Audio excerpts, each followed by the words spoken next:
Pilu pelatih Arema FC Javi Rocha lihat supporter meninggal di pelukan pemain saat tragedi Kanjuruhan.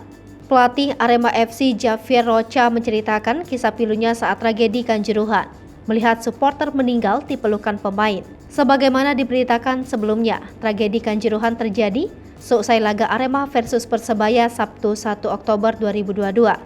Tragedi tersebut begitu memilukan karena menelan banyak korban.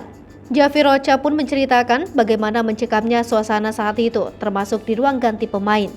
Hal itu disampaikan Javi Rocha dalam wawancara bersama Cade Nasir, siaran radio Spanyol, pada Minggu 2 Oktober 2022. Pelatih yang baru direkrut bulan lalu mengaku dirinya merasa hancur dan bertanggung jawab atas tragedi tersebut. Rocha juga berandai-andai apabila Arema FC setidaknya bisa meraih hasil imbang. Ia mengatakan jika mendapatkan hasil imbang, tragedi Kanjuruhan tidak akan terjadi. Rocha mengaku tidak menyangka hal tersebut akan terjadi karena merasa Arema FC dan Aremania memiliki hubungan yang baik. Saat situasi sedang chaos di dalam stadion Kanjuruhan, Javi Rocha sendiri baru mengetahui tragedi Kanjuruhan menelan banyak korban setelah konferensi pers. Rocha pun mendeskripsikan bagaimana mencekamnya suasana ruang ganti pemain saat tragedi Kanjuruhan terjadi. Bahkan, Javi Rocha juga bercerita bahwa ia melihat ada supporter yang meninggal di pelukan pemain. Melansir Kompas.com, tragedi Kanjuruhan bermula dari kekalahan Arema FC dari Persebaya. Saat itu Arema FC sebagai tuan rumah kalah dengan skor 2-3. Hal itu memancing kekecewaan dari para Aremania. Hingga ada Aremania yang turun ke lapangan setelah pertandingan berakhir. Massa pun semakin banyak yang turun ke lapangan.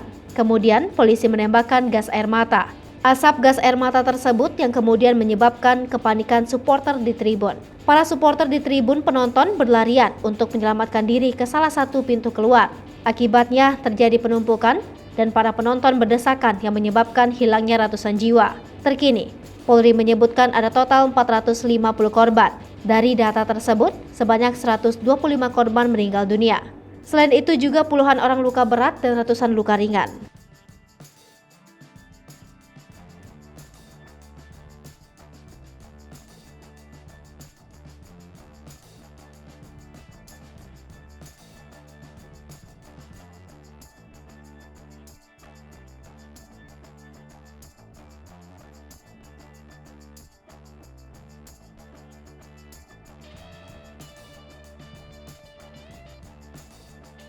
Hai pemirsa Sri Popo TV, jangan lupa komen, like, dan subscribe, serta tonton terus berita-berita terupdate lainnya ya.